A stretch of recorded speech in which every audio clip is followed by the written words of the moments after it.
Welcome back to the double leg. I'm one half of the show, Hey Jai Picks. The other half of the show, the parlay. Joining me in to break down some UFC 292. Let's get it.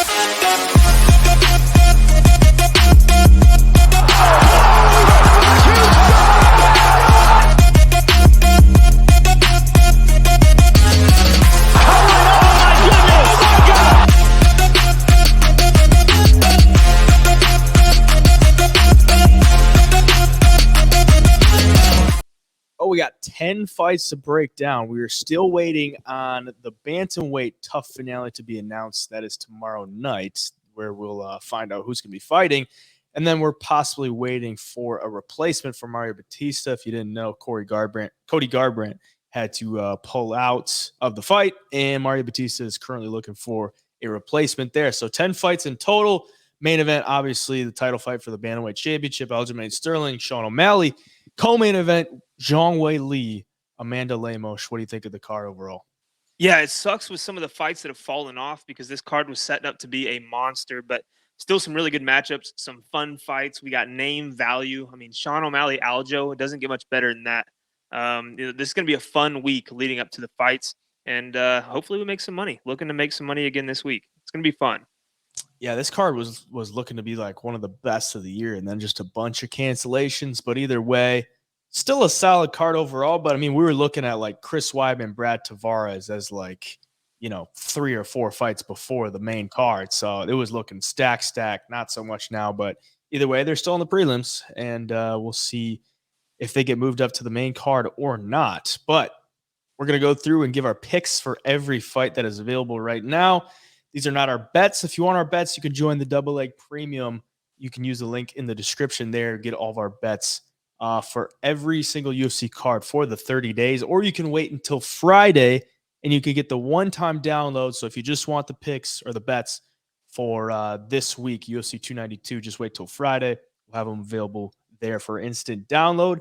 And if you're not sure and you want to stay up to date with everything, go to the Double Leg on Instagram, so you don't miss anything there. But without any further ado, let's start it off with the main event. Aljamain Sterling, the champion, coming in at minus 270 against the challenger Sean O'Malley, sitting at plus 215. Over under 4.5 rounds, plus 115 for the over, minus 185 for the under. The bantamweight championship of the world.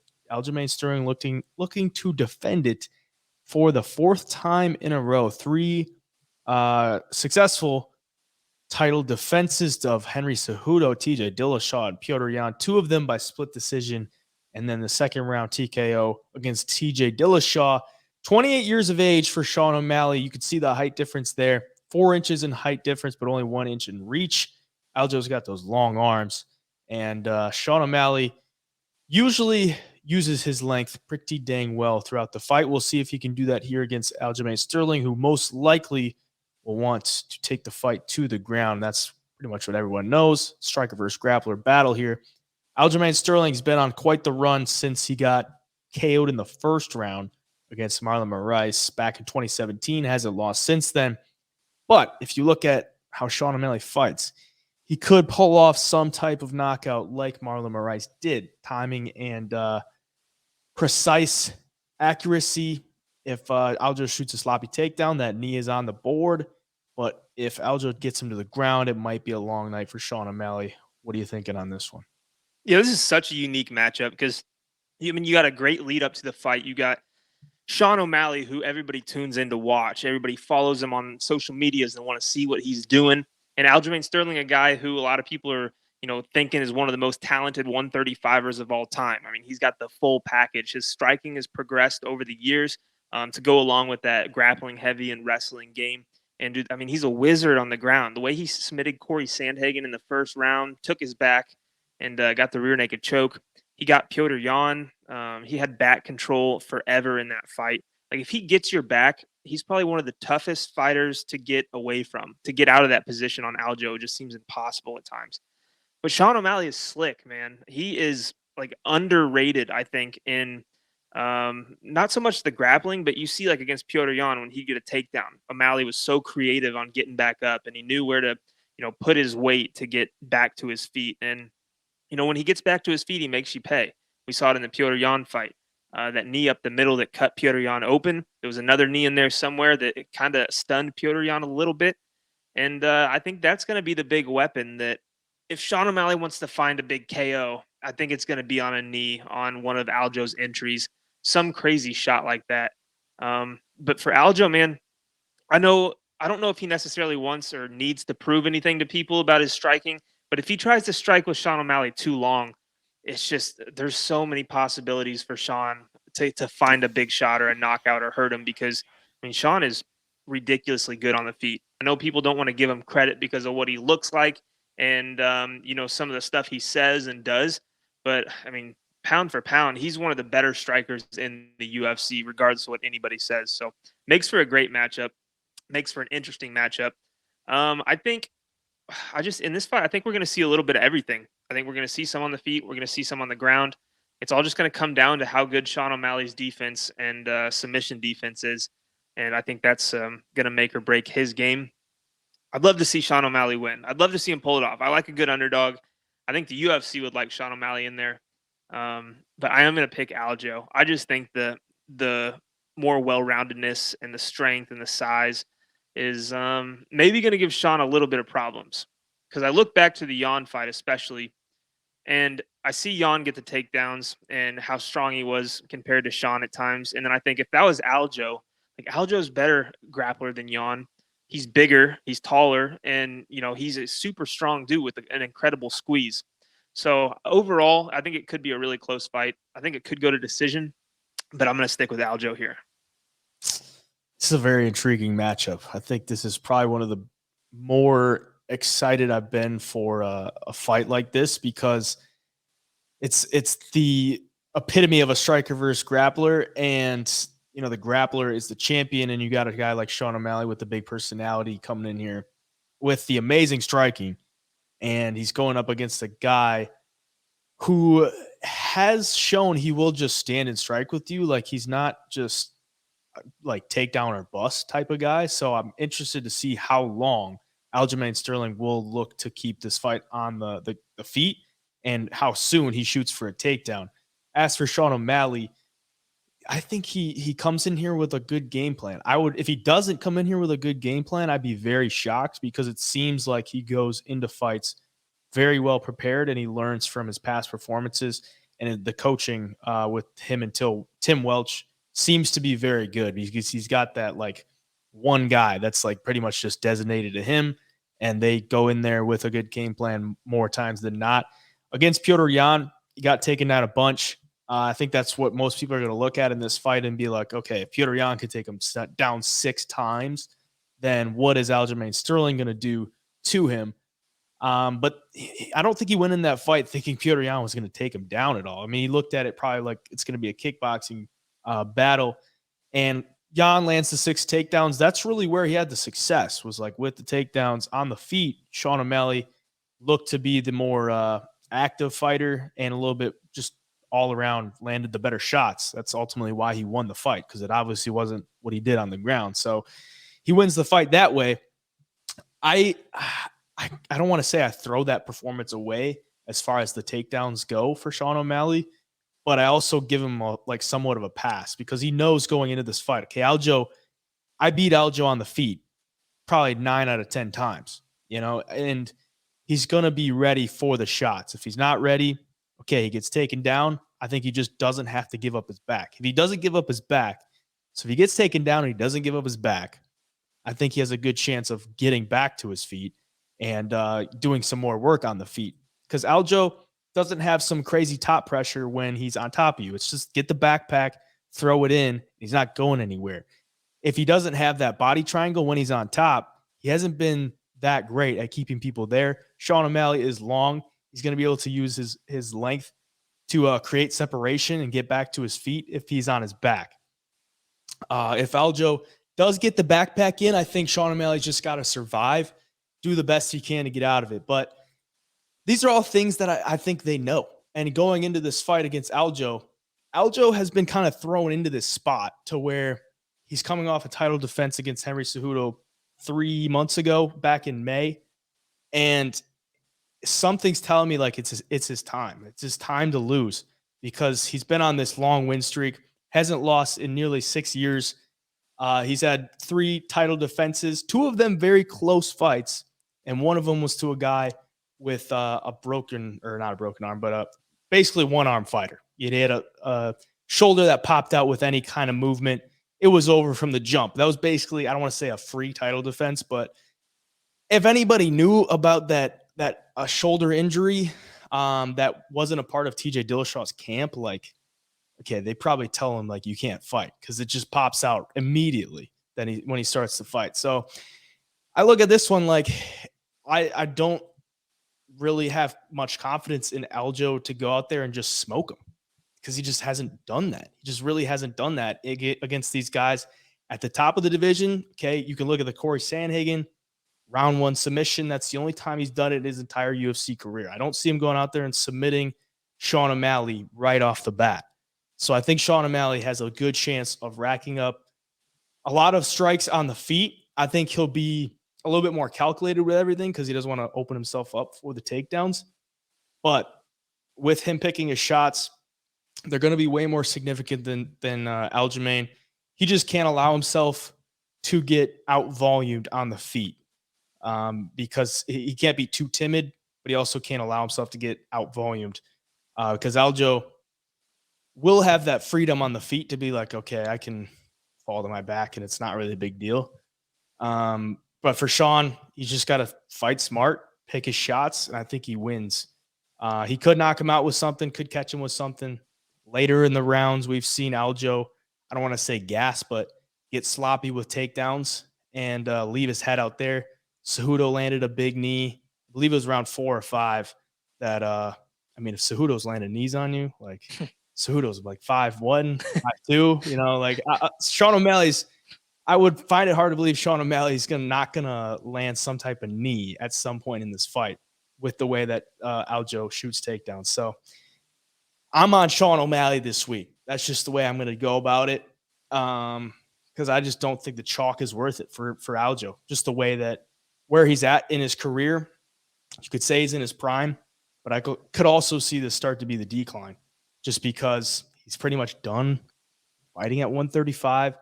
Most likely he's going to go up to 145. He's been champion. He's gotten pay-per-view points, you know, the past 3 fights. So he's going to be getting probably a solid one here, going up to 145 because he doesn't want to make the weight anymore.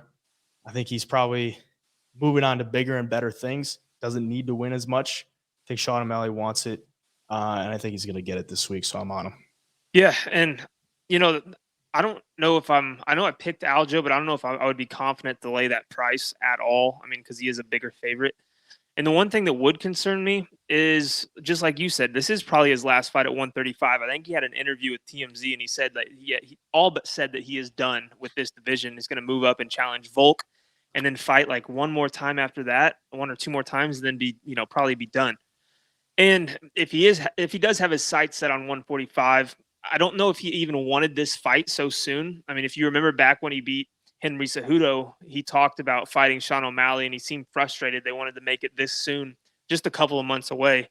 Yeah. To whereas Sean O'Malley's been training for Aljo for, you know, since the Yan fight. He knew this was next. Eventually, he's been training for this style for almost a year, and I think he's going to have that kind of things on his side and to his advantage.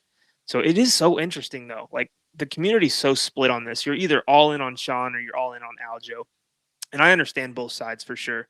It just feels like one of those fights that we're going to talk about for a long time. Like, something crazy is going to happen. You know, just like title fights on pay-per-views, like Kamaru Usman, Leon Edwards, you know, stuff like that. And it just feels like one of those fights. So I think we're in for a treat this Saturday. Yeah. That was a long-winded answer by me, but this is coming from an Aljo supporter, like a guy that was on him against Cejudo, on him against TJ. Like, I was vying for Aljo against Cejudo more than like most people were as an underdog. Like, I thought he was going to win that fight. He'd go out there and won it. But I just feel like it's tough to say. Like, I just feel like, but there's something about this. Is like, go back to like Kamaru Usman type, where you win you defend your title a good amount of times, you start to feel invincible. You start to feel like, all right, these guys got nothing for me. And that's when that one guy like Leon Edwards catches you with something and you're out of there. And then you try to defend it again and you lose again. I just think that's where Aljo could be at, because it's not like he's been super dominant as a champion, you know? So, yeah. And you watch, okay, the last thing I'm going to say too on Aljo, and you watch the Embedded episode, and like you talked about, you know, maybe he's getting a little invincible, feeling a little invincible, a little bit cocky. You watch his training sessions and he's got like 100 people around the mat watching, filming, Snapchat, you know, taking all their pictures. And they switch over to Sean O'Malley and he's in the gym, just him and Tim Welch, the only two in there, just training his ass off. Like, you almost feel like, you know, Sean's probably hungrier here. Like, he wants this. He's never touched gold before. Aljo's already thinking about moving up. So it makes it interesting. And then the last, you know, 5 opponents Aljo's faced, you got Henry Cejudo, TJ Dillashaw, Piotr Jan, Corey Sandhagen, and Pedro Munhoz. All of those guys besides Corey are small, small. Pedro Munhoz, Jan, I mean, they're short guys. fair. And then the only guy who's not is Corey Sandhagen, and that one ended really soon. We didn't really get to see what Corey would look like throughout the duration of that fight. So it's interesting to see Sean O'Malley's size here too. Like, I think that could make for a difficult fight for Aljo too. So it's going to be so fun, dude. I can't wait. Yeah, I can't wait either. And he puts on that facade that he's not like a focused type fighter, but he definitely is. Like, Sean O'Malley is one of the most dialed dudes you'll ever see. It showed against Jan. Yeah, as far as health and like focus and everything goes. So for sure, looking forward to it. The co-main event, the strawweight championship of the world, Zhang Weili coming in at -300 against Amanda Lemos, sitting at +225. Over under 3.5 rounds, +165 for the over, -200 for the under. Zhang Weili coming in here after reclaiming the title against Carla Esparza. And I mean, that was like kind of just a matter of time before Carla Esparza lost the title, because it wasn't really anything crazy that she did to gain the title. But either way, Zhang Weili gets the title back, and she's coming in here trying to defend it against Amanda Lemos, who is on a win streak of 2 and back-to-back finishes for her. Round 2 guillotine choke against Michelle Waterson, and a round 3 TKO against Marina Rodrigues. Before that, she was on a big win streak. And then she had a loss to Jessica Andrade, got submitted in the first round. But before that was on a 5-fight win streak. So she had the setback against Andrade, gets back-to-back finishes, comes in here against Zhang Weili. This should be a really good fight. I really do think it's going to be a fun fight, because both ladies throw hard. Like, these two chicks throw hard for 115, especially Amanda Lemos. 36 years of age, though, is like, this is a do or die. That's probably why she's getting the title shot, because she has a lot of potential, and she's 36. She's coming off back-to-back finishes. They're like, all right, this should be a fun fight. She gets the shot here. I think she's got a good chance. I mean, +220 is a wide number. I mean, we've seen women's MMA. Zhang Weili has looked really good, but I don't know if I can get behind that much chalk on her. What are you thinking? Yeah, no, I agree. And obviously she's a scary fighter. I mean, dude, she's so talented and good, but we've seen her get beat by Rose Namajunas two times in a row in the first fight. Like, she got chinned. I mean, she got hit with that kick, and, you know, the lights went out for a second. She thought it was an early stoppage, but dude, she was out and her head smacked off the canvas. So I didn't disagree with it. And just seeing that alone makes me think that Lemos definitely has a shot, because she hits like a train, dude. When you look at some of her fights, I think let's see, she ended like 3 out of 4 of her first few UFC fights all ended in the first round. 2 by knockout, 1 by submission. Like, she had the what am I thinking? The Marina Rodriguez fight. Like, just that kick didn't feel like a hard kick, didn't look like a hard kick, but it was enough to right on the liver and put her down. I mean, from the bottom, like, she's just a powerful girl all around. Weili, though, I mean, her game's so well-rounded and she's so strong. What she did to Joanna, what she did to Carla, I mean, those are 2 of the top-level fighters. I mean, say what you want about Carla. She is tough and durable and has a good wrestling game, and she could implement none of it against Zhang Weili. I think Weili's another one of those fighters, too, that is super dialed in. Like, she lives, eats, sleeps, breathes fighting. But I mean, you look at Lemos, you look at her Instagram and stuff, like, she's kind of the same way. You can tell she lives and dies for this too. I think it's going to be a way closer fight than what the line is looking like. Like Lemos is a big underdog with how dangerous she is. That's the exact type of underdog you want to bet on, in my opinion. So a girl who can finish the fight anyway, a girl who can finish the fight at any time. It's super interesting, especially early. Like you go and you look at Lemos's record. She has so many finishes for women's MMA. I mean, her last two are by knockout, submission, and then submission, KO, KO, sub, decision, K. I mean, it just goes on. She's a very talented fighter. She's durable. She's, got some pretty good cardio. Can get the takedowns. I mean, anywhere this fight goes, she's going to be able to hang, in my opinion. So, Zhang Weili, I would think, would edge her out in a 5-round, decision. But at the same time, man, it's so hard to tell. For the pick, I'm going to stick with Zhang Weili, but like I said, betting wise is a whole different story. I'm going to keep watching as the week goes on. I'm kind of undecided if I'm going to lay the money on the dog here or not, or what I'm going to be betting on this fight, but it should be an interesting one.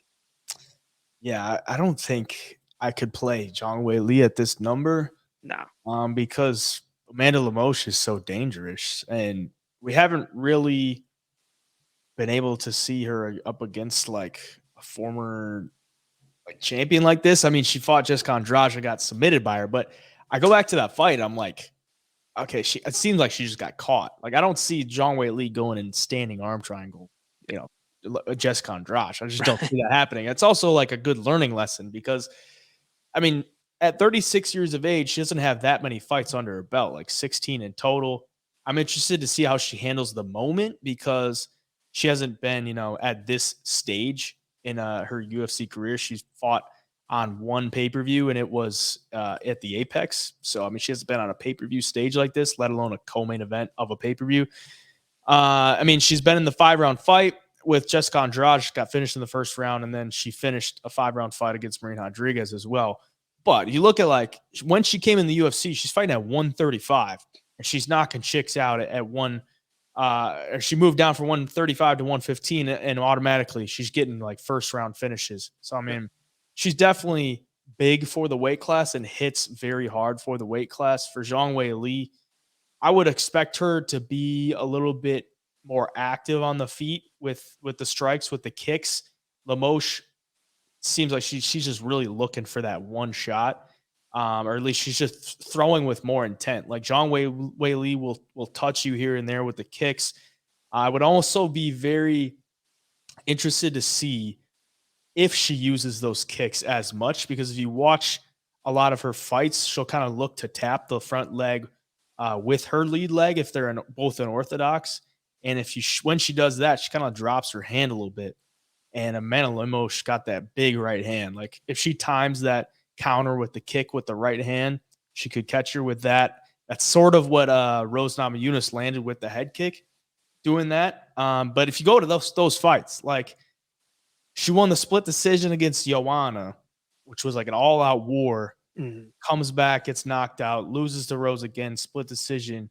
Since then, she's won against Joanna, who took 2 years off and then retired, and then beats Carla Esparza, who had a kid after.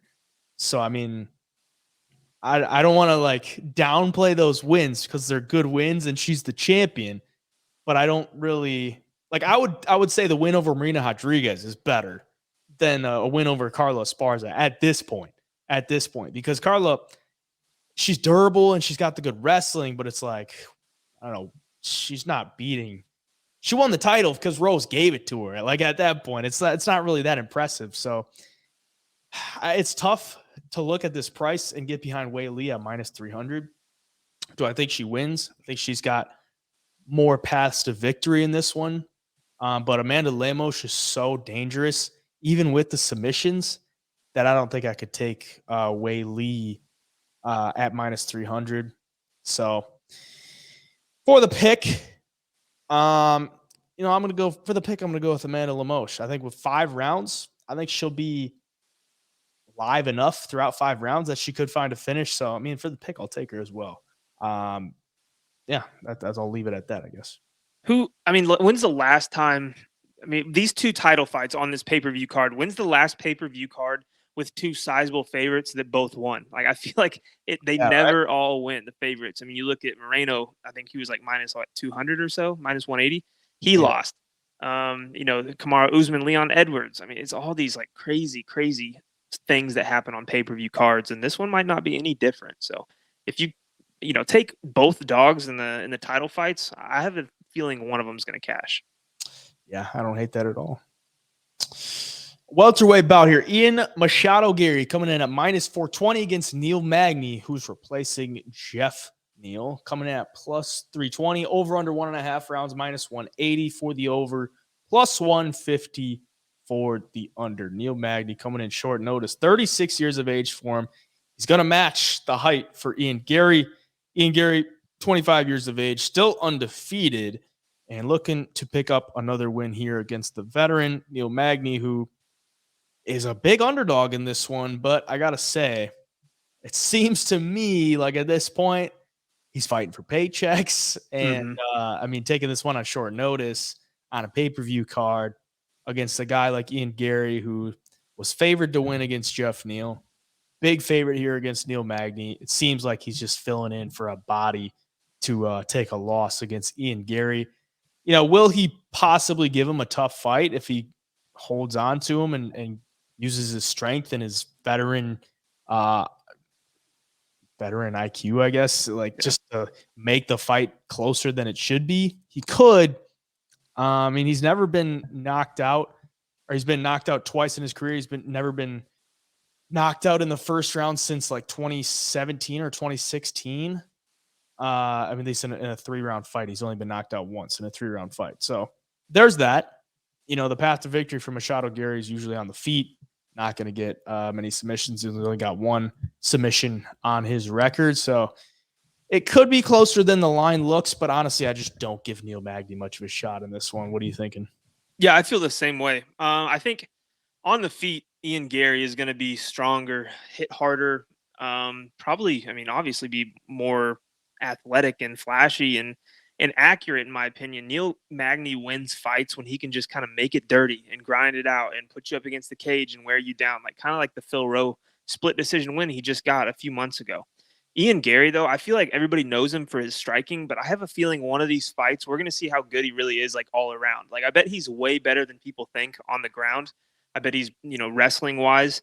I bet he can hang with guys. He's a big dude for 170, 6'3". He's got a long reach and he's strong and super athletic. So it makes it interesting. The one thing that I do like about Ian Garry lately is he did have to face some adversity against Song Kanan when he got dropped. I mean, that left hand was nasty. Put him down, able to survive, comes back, gets the finish in the later rounds. He's been taken down a couple times in the UFC. He can pop back up. And it seems like, the guy can fight for the duration of the whole 3 rounds, as we saw him get the finish against Song Kanan in the 3rd round. And, he's gone 3 rounds with Gabe Green, landed 116 strikes there. Like, he's always outstriking his opponents on the feet. He's always working to get up if he gets taken down. I do think this is a better matchup for him than a guy like Jeff Neal, who will stand and who does hit extremely hard. Putting him in there against Neil Magny, I think he could put on a clinic on the feet, especially if Neil can't get close and get his hands locked and just wear him down. Like, if Ian Garry's able to separate and create space every time Neil gets in close, it's just going to be him picking him apart the whole entire fight until he either finds a finish or just dominates on the feet. So, I mean, Ian Garry outstrikes everybody he fights. If you look at the numbers, against Rodrigues, it was only 23-7. Then he, obviously knocked him out. Song Kanan, 127-55. Like, that's a massive difference. Yeah. It's almost 100 strike difference, 75 strike difference. Gabe Green, 116-90. Ian Garry, 74. Darian Weeks, 40. I mean, he puts on clinics on the feet. I see this fight being no different. And there's no way I'm picking Neil Magny here.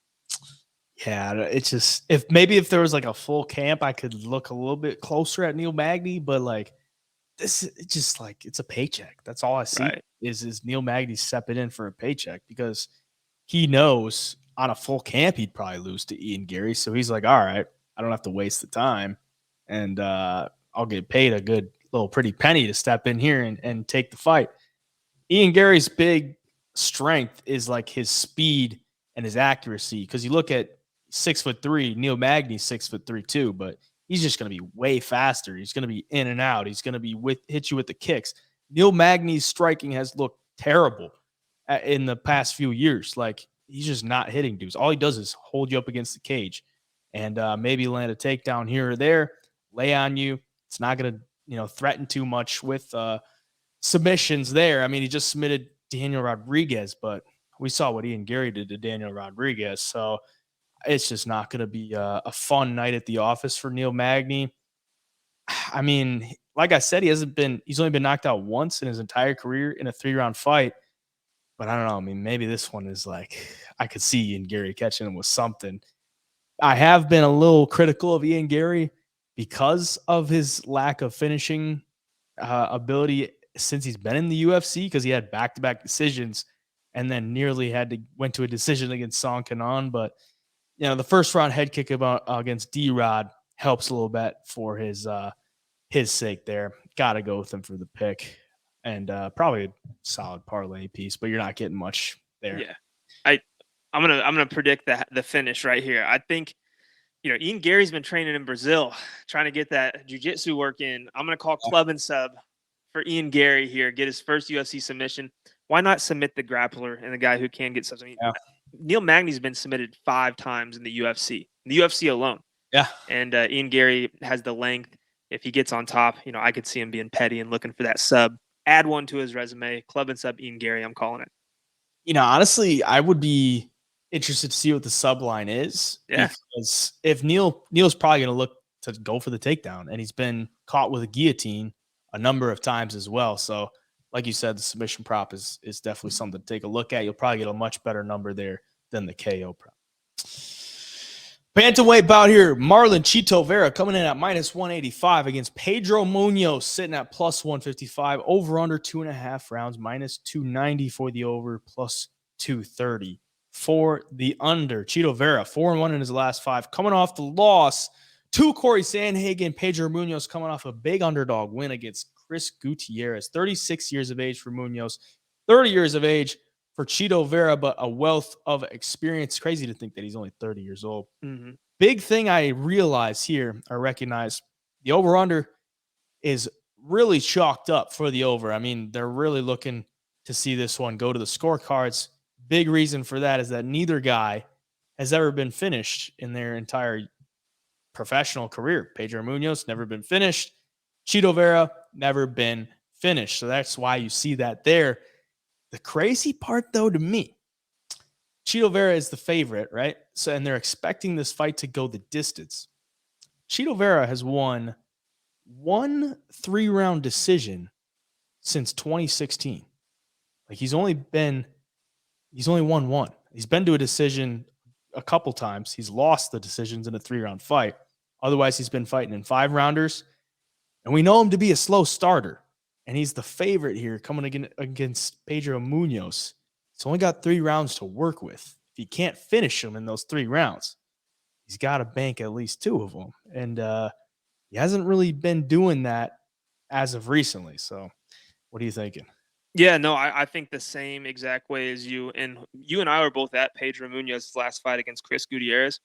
And the thing I noticed with Pedro, and regardless of his 5 losses in his last 7 fights, I mean, he is fighting the best of the best, or I guess 4 losses. I mean, Aljo, Dominic Cruz, Sean O'Malley, which was a no contest, but Jose Aldo. I mean, he fights good guys, but in that first round against Gutierrez, he came after him right away. He was landing big leg kicks, caught him with that left hand that dropped Gutierrez. I mean, Gutierrez went limp until he hit the ground on that shot. It was a good shot, and he stayed really, really active all throughout the first half of that fight. And that's exactly what you got to do against Chito, because Chito's going to download that info, and he's going to look to make adjustments after round 1 and then wait for his shots and hit you with some power.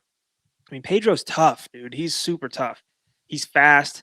If he gets the leg kicks going, it's hard to make up for time if you're Chito in a fight like that. Because for the judges, they see Pedro landing these big leg kicks, which are powerful and good. They see him throwing more combinations than just the 1-2s and looking for his big shot like Chito will at times.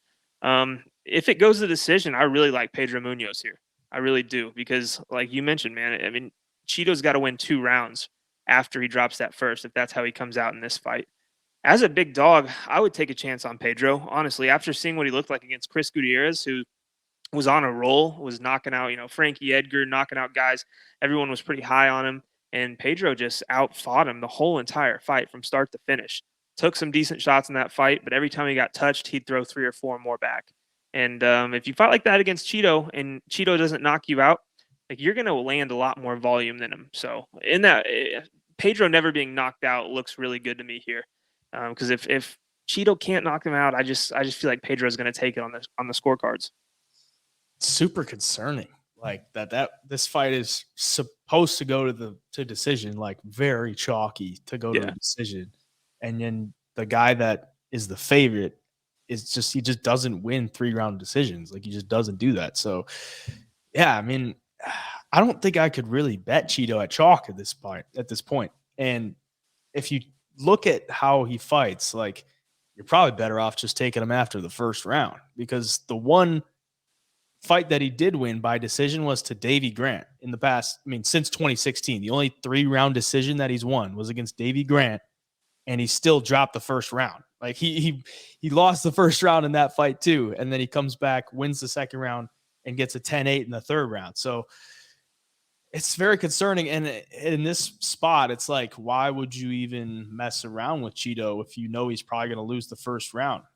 But maybe that loss to Corey Sandhagen makes him wake up a little bit and realize he can't fight that way, because that's what Corey did, was just jump on him from the start, win those first 2 rounds by taking him down. And then he was just like, all right, I pretty much just won the fight because you didn't want to fight it all the first 2 rounds. So he's got to come out with something. Like he really does. As a Cheeto fan, it's like frustrating to watch him go out there and just like take the first round off for no reason. Like just go out there and fight, dude. Pedro Munhoz, he's always game as an underdog. And even against Sean O'Malley, like he didn't look bad against Sean O'Malley at all. So I think he's a live dog. I mean, I've picked a couple dogs already on this card. I'm going to pick him for the sake of the show as well. Cheeto's just got to show me something better than what he's been showing within those first couple rounds, because it's all you got to work with, buddy. So, yeah. And I love Cheeto. Last thing I'll say. Sorry, I saw you put that slide up. I love Cheeto, and I think everybody loves Cheeto. And they his popularity and people's love for him as a fighter kind of overshadows the whole skill set. Like he's a good fighter, he's skilled, and he's powerful, but he's not like a world beater that everyone thinks he is, like being such a big favorite in some of these fights. I mean, Corey Sandhagen absolutely had his way with him the whole entire fight. It was not a split decision at all. Cheeto was lucky to win 1 round in that fight. So, I mean, Pedro is going to be up to par with him, I think. So I'm definitely going to take a shot on the dog. Middleweight bout here, Chris Weidman coming in at plus 215 in his return fight against Brad Tavares, who sits at minus 270, over under 1.5 rounds, minus 200 for the over, plus 165 for the under.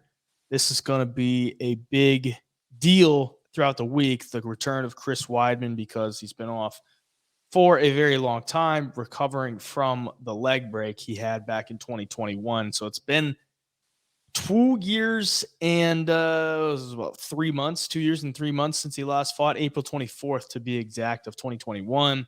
Throws the leg kick and the leg goes out. So he's coming back here. There's not really any reason why he needs to come back here, because I think he's going to be all right as far as, finances go and everything. But the fact that he wants to come back should tell you something about him. I mean, he's a former champ. He's 39 years of age. Brad Tavares, 35 years of age. He's been up and down throughout his career. He's coming off a loss to Bruno Silva. He got knocked out there, and then a loss to Dragos Duplessis. So he's looking to get back on track as well.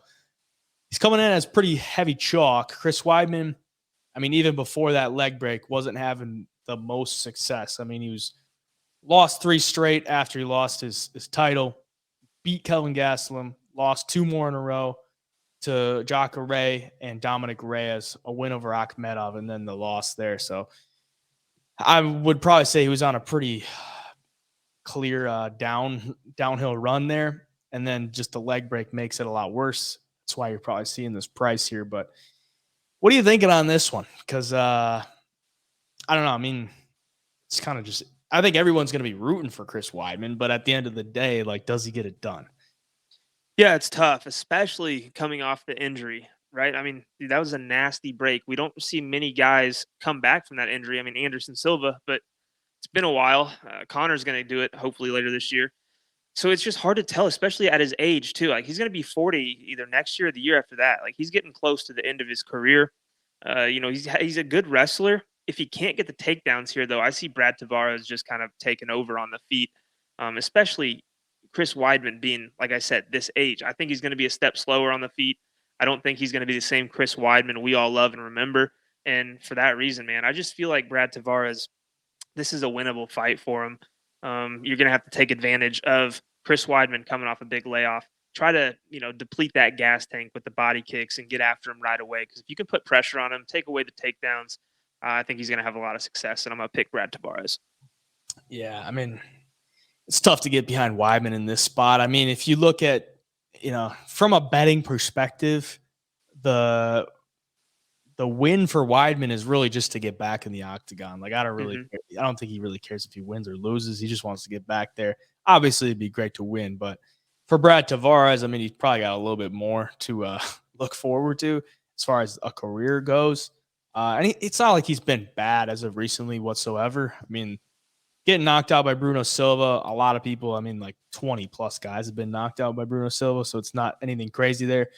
Then the fight to Drake is like, fought him pretty close. I mean, he won the first round, I believe, and then lost the next two. So got around against Drakus. And then before that, I mean, he's just been around for a long time. He's as seasoned as they come. I think he probably wins. But yeah, I mean, everyone's going to be pulling for Chris Weidman. I got to go with Brad Tavares for the pick. How live is Chris Weidman? Who knows? Like, you can't really look at that and be like, yeah, he's super live. No, just can't. But yeah, Tavares for the pick. Middleweight bout here. Gregory Rodrigues coming in at minus 345 against Dennis Tiuliulin, who sits at plus 255. Over under 1.5 rounds, plus 135 for the over, minus 165 for the under. Gregory Rodrigues coming off the loss where he was a pretty sizable favorite, closer to the price that he's at right now. That was back in January when he lost via first-round KO to Bruno Ferreira. He's coming in here against Dennis Tiuliulin, who doesn't have the best record, but does have some power in the hands. He's got all but all but two of his wins are by KO. The big problem for him has been getting submitted. And in this one, we all know Gregory Rodrigues has the ability to use the submissions and use the takedowns and use that BJJ, but he just never really uses it. I'm interested to see if he uses it in this one because he probably needs a bounce back win.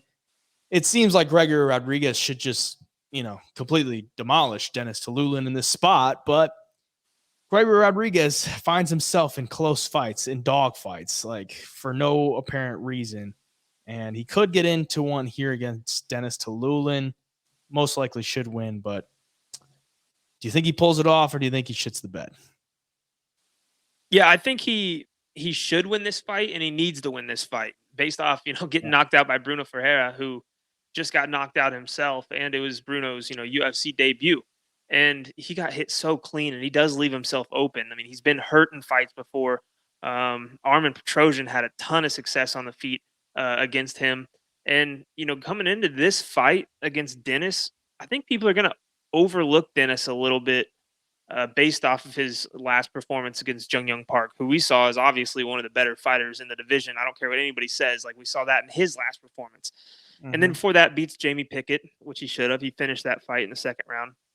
And he lost the fight before that in his debut. But if you watch him on the feet, like, he obviously has power. The dude swings hard. He's going to throw volume at you. I think he throws at least 5.35 significant strikes per minute, or he lands that many. So that's a good number. Does get hit a little bit. So he's going to have to weather a storm because Gregory Robocop hits pretty damn hard. Like you can just tell. You can tell by looking at him. He just holds a lot of power. So he's going to have to watch out for that. But if you look at Dennis's two of his last three fights, or losses are Jung Young Park and Ikram Aliskerov before the UFC. So it's not like he's fighting cans. It's not like he's losing to cans. He's losing to pretty good fighters. So I wouldn't be surprised if this fight turns into a dog fight on the feet and they're just kind of rocking each other back and forth. And, we saw Gregory Rodrigues take a brutal knockout in his last fight. So if Dennis Tiuliulin touches the chin, he could shock a lot of people here. For the pick, I think Gregory has the tools to get this one done. But if you play Dennis Tiuliulin by KO, it's probably not a bad little bet. Yeah, I don't think that's a bad bet whatsoever. But for the pick, I got to go with Gregory Rodrigues as well, because it seems like a layup for him, Like, part of it is like, all right, Dennis came into the UFC basically having to fill in for a guy, and then fought Jamie Pickett, got a win against him, and then gets absolutely smoked by Jun Young Park. Like, he looked like he didn't belong in that octagon. So then you look at Gregory Rodrigues, who was supposed to fight Brad Tavares at the Brazil card earlier this year, who Brad Tavares, I don't think he was ranked, but he's, on the bubble of being ranked type fighter, who we just talked about earlier. He's supposed to fight Brad Tavares. Tavares pulls out. They give him a short notice guy in Bruno Ferreira, who's making his debut. And he was a big favorite. He was supposed to win that fight. Probably just took the fight because he wanted to fight in Brazil, and then ends up getting knocked out. And then it's like, all right, where do you go from here? Well, we probably got to get you back on track with a win, because let's be honest, who's going to go farther in the UFC? Gregory Rodrigues is. And it just seems like it's kind of a layup for him. Will he make it easy? Probably not. So that's why I'm not really going to look to, bet on Gregory Rodrigues too much. Maybe you just take the KO prop, or maybe even a submission prop. Maybe look at that one, because that's probably going to be a little bit better of a price, because Tiuliulin's been submitted 4 times, and that's just not really how Gregory Rodrigues fights, but he does have the capability. So I'd maybe look at that. But yeah, it's going to be Gregory Rodrigues for the pick. But once again, it's like, he just doesn't make it easy on you, especially if you're a better on Gregory at chalk. You're going to be puckering your cheeks the whole fight. So There's that. A lightweight bout for the Ultimate Fighter Championship. Kurt Holobaugh coming in at plus 160 against Austin Hubbard, sitting at minus 190, over under 1.5 rounds, minus 210 for the over, plus 170 for the under. Kurt Holobaugh coming in here, 36 years of age, 31 years of age for Austin Hubbard. If you haven't watched the Ultimate Fighter season, Kurt Holobaugh nearly lost his first fight against Lee Hammond, and then pulled off a submission in the second round that saved his career possibly, and then had a win over Jason Knight in the semifinal, which was a great fight, and he looked really good in that one, but Jason Knight, I can't say looked very good. Austin Hubbard gets a win in his first fight. Second fight against Roosevelt Roberts looked like a sparring match. This is I don't even think I'll bet on this one, because it's like, I don't really know. We've seen the tough winners in the past couple years just not really do anything. I don't know what these guys will even do in the UFC. It's kind of like a second or even third life for Kurt Holobaugh. I would probably say dog or pass, because, like, are you really going to bet chalk on an Ultimate Fighter championship? Like, I don't know, man. It's Kurt Holobaugh or pass to me. I just see this being like 2 guys who are tough. They're not like super skilled. They're just kind of go in there, throw hands. Austin Hubbard maybe a little bit more well-rounded with the strikes. Kurt Holobaugh looks really good his last performance, but like I said, it was against Jason Knight, who's kind of been a punching bag for a lot of his career. It's Kurt Holobaugh or pass to me. What are you thinking? Yeah, no, I agree. You hit it right on the head. For me, watching both of them, Austin Hubbard is like more of a safe fighter. Like, you even look at his record, he's got most of his wins come by decision. He's got 4 knockouts, 3 submissions, 8 decision wins, and you can just tell in his fights, like, he's well-rounded. He'll win minutes, but he doesn't have like that killer instinct. And we saw in the last fight with Kurt Holobaugh, he's got that killer instinct. Like, he's coming out there to take your head off. He liked Jason Knight. They were buddies, and he went out there and just demolished him on the feet. Took some big shots too, so he can hang.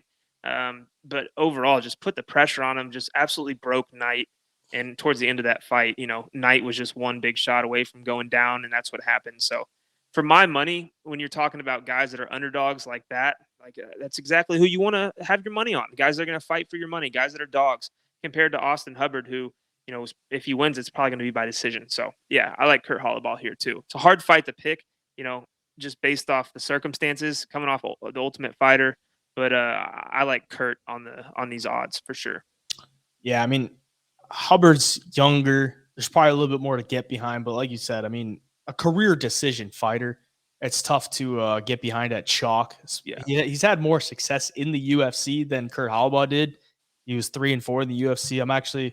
I was somewhat surprised he got cut. Like, not super surprised, but he's a guy that'll go in there, like, be professional, make weight, and a guy that you could probably, keep around to boost these other guys or whatever. But Kurt Holobaugh 0-4 in the UFC. He's looking to get back there and finally get a win.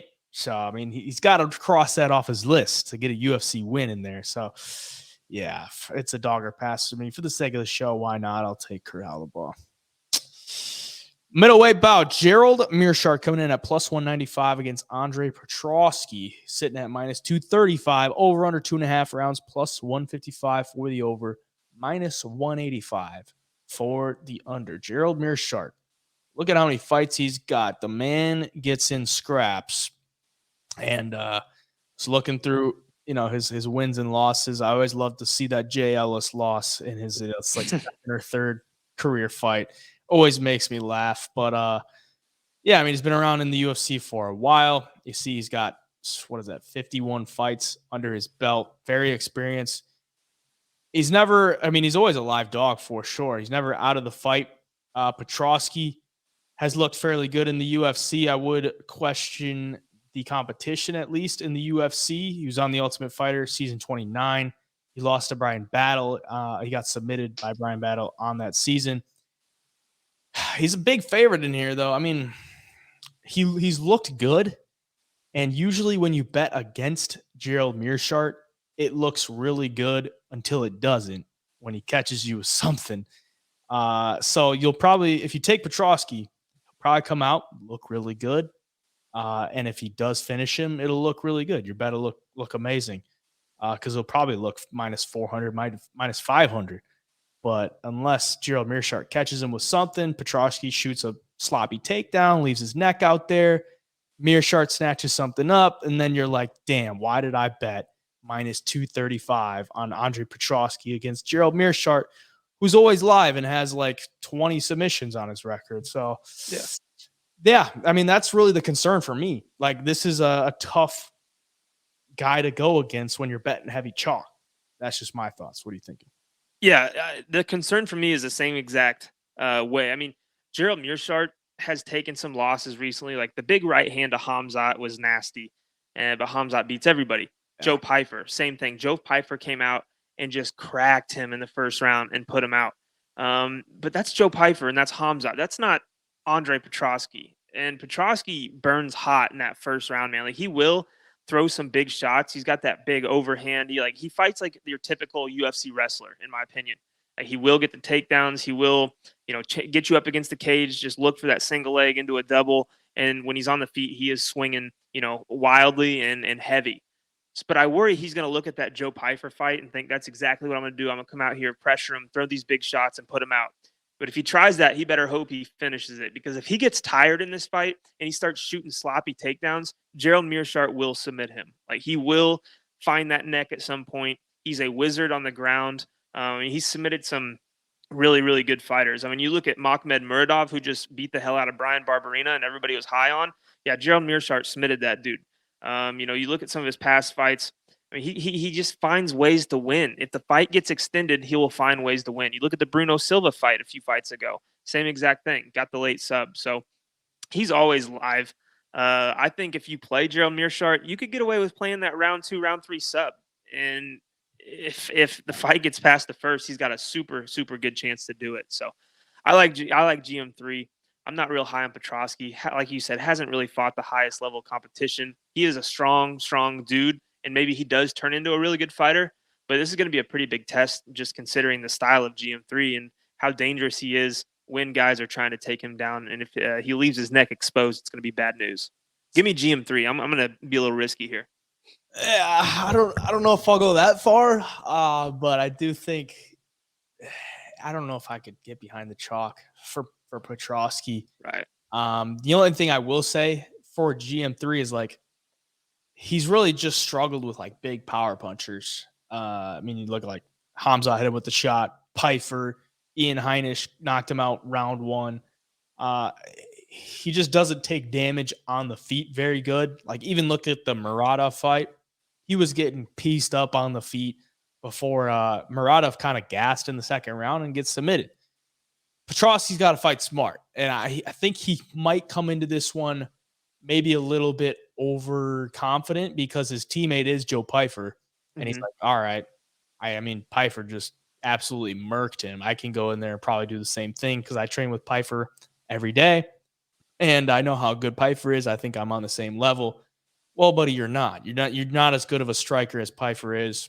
Your ground game probably a little bit better as far as the takedowns go, but then you're just stepping right into Gerald Meerschaert's lane. So, yeah, I don't think Meerschaert's a bad dog play by any means. I mean, we've seen it throughout his career.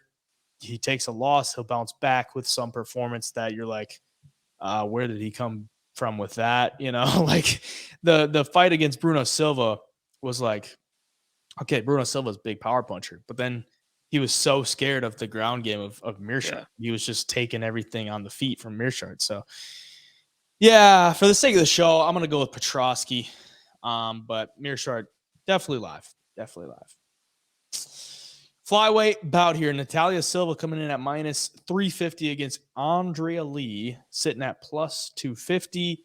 Over under 2.5 rounds, minus 192 for the over, plus 162 for the under. Natalia Silva is probably the more hyped up 125 prospect in the women's division. That's why she is the big favorite here against Andrea Lee, who has had the experience up at the top of the division. This is a good step up for Natalia Silva because Andrea Lee just coming off the fight against Maycee Barber. She lost a split decision. A lot of people think that Andrea Lee won that fight. We obviously just saw how good Maycee Barber looked against Amanda Ribas.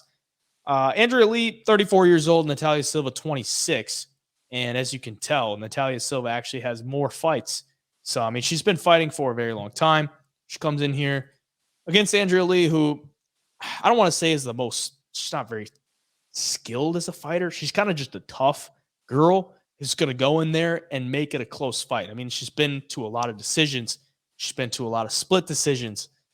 She's probably going to look to make this a close fight through clinch work, through takedowns.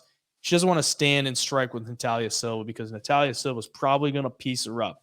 She's got great striking. She's got a good ground game as well. But I don't want to say she's green, but she's also just hasn't had that UFC experience like that. She comes in, makes her debut against Jazz Davicius, who looks pretty damn good as of late, and she won that fight very convincingly. That was just over a year ago, June of 2022. Since then, she's gotten back-to-back finishes, completely murked Victoria Leonardo. That looked like an assault charge from the jump. And judging by her physique, I wouldn't be shocked if Natalia Silva is on some type of sauce. I'm not gonna lie, because she's fought at 115 before, and then she comes in at she lost. Her last loss was Marina Rodrigues, 2017, and she's fought at 115 before. She's fought and she's gone back up to 125. She fills out 125 pretty dang well, and she looks like very strong for the weight class. It's going to be a tough test for Andrea Lee. What do you think? Yeah, no, I think it's going to be a tough test too. But it is a bigger jump up for Silva here. Andrea Lee in her last fight against Maycee Barber, I thought she won the fight. I think you were there live, right? Yeah. Yeah, you were there live. I'm sure you thought she won the fight. I mean, she landed 5 takedowns. Strikes were somewhat even. I think there was like a 9-strike differential for Maycee Barber. But she did what she had to do to beat Maycee Barber. She just didn't get the nod, surprisingly. So, I mean, she is fighting at a decently high level. I mean, Barber just went in there and knocked out Amanda Ribas, which was super impressive. So, I mean, you look at that alone, it just shows you Andrea Lee can compete with good fighters, which Silva is for sure. I mean, Natalia Silva, so far in the UFC, her last 2 knockouts, I mean, the one against Bleda was super impressive, super fun to watch. But I mean, Bleda's last performance is like, she's not really, a striker. She's not the best. She just kind of grinds out wins. And then she did it against Victoria Leonardo, got the finish there as well. But the one win by decision that impressed me was Jasmine Jasdavicius, because we've seen her fight recently, and she proved that she's a really good fighter in the division. So Silva does have the skill set, and you can just tell she's working. She's got a work ethic on her. You can tell she loves this shit. So I think she's going to be a fun fighter to watch going forward. And I do think she gets the win over Andrea Lee. But at first, I think it might be a closer fight than people think in that first round. But give me Natalia Silva to take over. Yeah, I think Natalia Silva is just going to be too explosive with every type of movement. Like, yeah, she's just a better athlete than Andrea Lee is, and just a better all-around mixed martial artist. Younger. I don't like the price because you're talking women's MMA chalk, right. but I do think she goes in there, gets the win. Andrea Lee, she's only been finished one time in her career, was a submission in the 3rd round. So she's got some durability when it comes to the striking. I don't want to say shocked, but I'd be impressed if Natalia Silva could go in there and get, another TKO against a tough girl like Andrea Lee. But nonetheless, for the pick, got to go with Natalia Silva to get the dub. Another flyweight fight here. Karine Silva coming in at -170 against Marina Moroz, who sits at +140. Over under 2.5 rounds, -115 for the over, -115 for the under. Karine Silva coming in here, quite the win streak. Marina Moroz coming off a loss to Jennifer Maia. She's been in and out of fights. She's had a ton of canceled bouts. She's only had 2 fights in the last 3 years, and she won one of them against Maria Agapova back in 2022, and the loss to Jennifer Maia at the end of last year. If you notice, or if you didn't know, you know now, Karine Silva and Marina Moroz, this will be a rematch in the making since 2014. So it's been almost 9 years since they last fought. Marina Moroz got a round 1 submission by armbar in that fight. That was on the XFC International 7, November 1st, 2014 to be exact. Marina Moroz was 4-0. Karine Silva was 5-1 at the time. So now they're going for a rematch here in the UFC. Pretty crazy to think about that. Who do you think gets the win? Yeah, it's an interesting fight. Like Karine Silva, from what we've seen out of her in the UFC so far, like she looks like a monster. Another girl that, could be on the sauce. She's put together. She fights that way. All 3 of her wins in the UFC so far come by submission. Ketlin Souza, Poliana Botelho, and the 3rd fighter, Jan Quahil on the Dana White's Contender Series. She's just like your epitome of dominant fighter. You watch her tape on the feet. She's not like fast, and she doesn't put together like these crazy combinations, but like when she lands, she's obviously got some power, and she uses it well to close the distance, get in, get you to the ground. And so far in her career, all it takes is 1 takedown, and she's finishing fights. On the other side, Moroz hasn't fought, the best competition, but not the worst either. She lost to Jennifer Maia, who's a good all-around fighter, on the judges' scorecards, which I think it was a clear win for Maia. And then she beat Maria Agapova, Mairo Bueno Silva, which was 3 years ago, and she, looked really good in that fight, landed some takedowns, outstruck her by a large margin. And then her last one before that was Sabina Mazo. So, like I said, not fighting the best competition in the world, not fighting the worst. She's got a well-rounded game. She will land takedowns. Her takedown defense isn't the best. We've seen her get taken down, and that concerns me against a girl like Karine Silva, who's super strong and active trying to get those takedowns, and who's super dominant with the control on top and looking for those submissions. On the feet, though, Moroz is good. She throws decent volume. But I just think this fight comes down to who's going to get it to the ground and who's going to keep it on, who's going to stay on top. And everything in me is telling me Karine Silva. I wouldn't mind a dog shot here if the line grew a little more, but anything under -200 right now for Karine Silva, I think you almost have to take just based off how dominant she has been. So, yeah, give me Karine Silva here. I was really close to I've been thinking about taking the dog here, but I don't know, man. The more I think about it, I just think Karine Silva is that chick. Yeah, I could understand a dog shot here because you're probably getting a good amount of value based off Moroz coming off a loss. And then you look at a girl like Karine Silva, who's a complete finisher and has gotten back-to-back finishes. Like, she is a finish – I don't want to say finisher bust, but a pure finisher. She's got 8 KOs on her record and 8 submissions. So she gets it done inside the distance. And we're looking at this one against Marina Moroz, who is she hasn't been as active and she's never been finished. So it's kind of a tough one there to look at and be like, okay, clear path to victory for Karine Silva. But overall, I just think she has a little bit more upside. She is the favorite, so I'm not seeing anything crazy there. But Marina Moroz maybe the better I want to say like more experience in the UFC. Karine Silva, not as many fights, but I do think she gets it done here. Just overall better, more explosive athlete coming in here. Women's MMA, I usually like to favor the better athlete just because they can make up for stuff. So I got to go with Karine Silva. And those are the picks for UFC 292.